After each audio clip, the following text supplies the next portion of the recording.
Welcome back to my channel తయారోదిన. మజ్జిగ పారబోయకుండా ఇలా యూస్ చేసుకోవచ్చు, చాలా బాగుంటాయి దోశలు.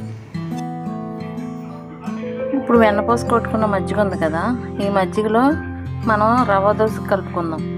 ఇది ఒక కప్పు బొంబాయి రవ్వ,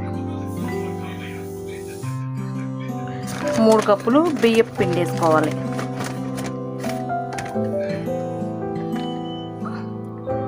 ఇది ఇలా 3 కప్పులు బియ్యపు పిండి వేసుకోవాలి. స్పూన్ ఎట్టి ఇట్లా కొంచెం పలసగా కలిపేసుకుని దీంట్లో కొంచెం ఉప్పు వేసుకుని ఒకసారి మిక్స్ పట్టేసుకుంటే మనకు దోశ పలసగా ఎంత పలచుకుంటే అంత బాగా వస్తుంది అన్నమాట. ఇలా పలచగా పట్టేసుకోవాలి. ఇది ఇలా ఉండాలి పలచగా.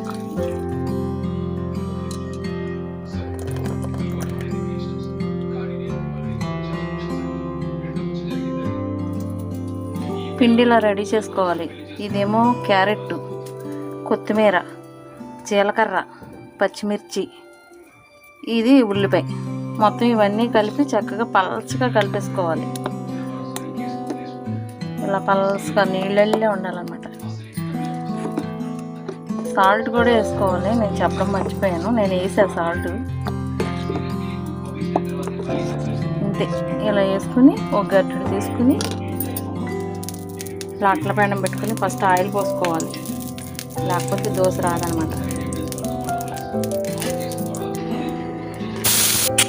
ఫంక్షన్స్ అప్పుడు అది పెరుగు చట్నీ మిగిలిపోతుంది కదా, అందులో కూడా ఇలా కలిపి వేసుకుంటే చాలా బాగుంటాయి. మైసూర్ బజ్జీ కింద కలుపుకోవచ్చు, ఇలా రవ్వ దోశ కింద వేసుకోవచ్చు. ఓపికగా చేసుకోవాలి, కానీ బోల్డ్ రకాలు ఉన్నాయి, నేను చూపిస్తా. ఇలా పోసుకోవాలి.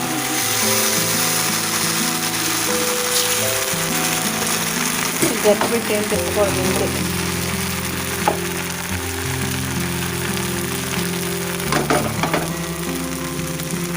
గట్టి పెట్టి తిప్పాము.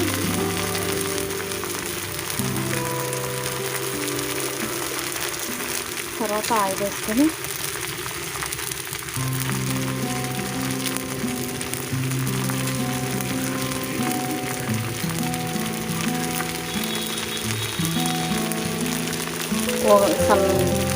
పెద్ద మంట మీదే ఉండాలి, చిన్న మంట అయితే పనికిరాదు రవ్వ దోశకి.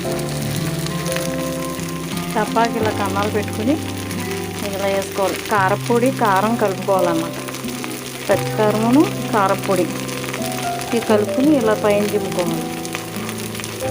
అంటే చాలా బాగుంటుంది, తింటే వదిలిపెట్టరు అసలు, అంత బాగుంటుంది. మా అమ్మాయి వచ్చినప్పుడల్లా ఇంక మొదలెట్టద్దు, మా అబ్బాయి కూడా ఇష్టం.